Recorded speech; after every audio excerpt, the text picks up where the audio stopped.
La conférence de presse la plus désastreuse du siècle. Bienvenue sur ce plateau, je suis votre humble serviteur Mukoy Usungu. Le ministre rwandais des Affaires étrangères, M. Olivier Nduhungirehe, a été confronté par les journalistes concernant l'implication du Rwanda dans l'Est de la République démocratique du Congo. Suivez ce reportage. Honorable Minister, you have the floor. Thank you. Good afternoon. Today, Rwanda reiterated our long-standing position before the Security Council regarding the situation in Eastern DRC and the role of MONUSCO. We remain deeply concerned, in particular, by sustained presence of the Kinshasa-backed FDLR genocidal militia. MONUSCO, whose mission was in large part to get rid of armed groups in Eastern DRC, including the FDLR genocidal militia, has failed to deliver on its mandate. I thank you. Yes, please. Thank you for the stakeout. It's Pamela Falk from U.S. News and World Report. The UK ambassador today called for all Rwandan defense forces to leave DRC. How many of them are there now? Thank you. There is a regional process, EAC SADC, which a way forward on how to deal with security issues and also political issues in Eastern DRC. So it's up to the region, to the Africa-led process to give us the way forward. It's not up to the United Kingdom to tell us what should be done. As for Rwanda, we have said on several occasions that we are under threat from the FDLR, under militias and forces in Eastern DRC. So we have deployed defensive measures along our border to defend ourselves against these threats. And this should not be confused with the M23, which is a Congolese movement defending a Congolese community. It's the M23 that took territories in Eastern DRC, including Goma and Bukavu. It's not Rwanda, because in Rwanda we don't take territory in Eastern DRC. We have defensive measures which are targeted, dynamic, and proportionate to the threat.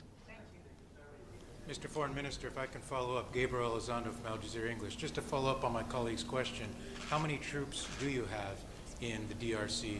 As you know, the DRC representative in the council claims that you have half of your entire military is in the DRC. Is that true? If not, how many troops? Of course it's not true. I just answered to that question. I said that we should not confuse between M23 and Rwanda. M23 is a Congolese movement that took territories. It's the M23 that is in DRC because they are Congolese. Rwanda, we are defending our border with our defensive measures against the threat that was entertained for the past 30 years in Eastern DRC, namely the FDLR genocidal force and other militias and groups that are working for the Kinshasa government to overthrow the government of Rwanda, as the president of DRC clearly stated on several occasions. Yes, Minister, Carrie Norton from Le Monde and RFI, Radio France Internationale. Can you tell us, you kept saying that you're under attack from the FDLR. Can you tell us what was the last attack from FDLR before the Goma battle? Just recently, what was the last attack from FDLR? You know, since 2018, madam, we had... You asked me a question and I'm going to respond to you, madam. Since 2018, we had more than 20 attacks. The last one being on 26th of January, where 200 homes of Rubavu districts were deliberately targeted by the FRDC government. We had, in 2022, shelling on our territory in March, in May, and in June, with a clear objective to sabotage the holding of the Commonwealth Summit in Rwanda. And in 2019, we had, in October, 15 victims from the attack of a splinter group of the FDLR called Rud Urunana.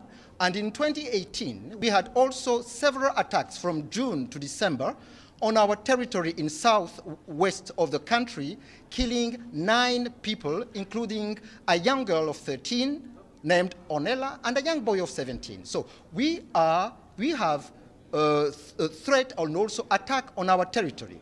And in the council, I also said that just think 2 weeks ago, we had the general, Brigadier General Ezekiel Gakwerere, who was handed over, an FDLR general, and who was involved in the genocide against the Tutsi, and then who was in FDLR, FRDC uniform. Let me rephrase. Any attack in 2024 in January before the Goma battle? There was constant attack. I told you that for the past 20 days, the past 7 years, since 2018, we have more than 20 attacks. What was the attack in 2024? What kind of attack do you want me to give you, madam? Because you keep saying you were under attack and by the FDLR, so... Madam, we had 16 deaths. People were killed in January. 200 homes, including schools, including hospitals, by the FRDC from the Goma airport. That doesn't sound serious enough. After the attack After of the what? border. Did it happen after or before the Goma was attacked? Yes. Thank you, Minister. Jessica Nduhungirehe from France 24.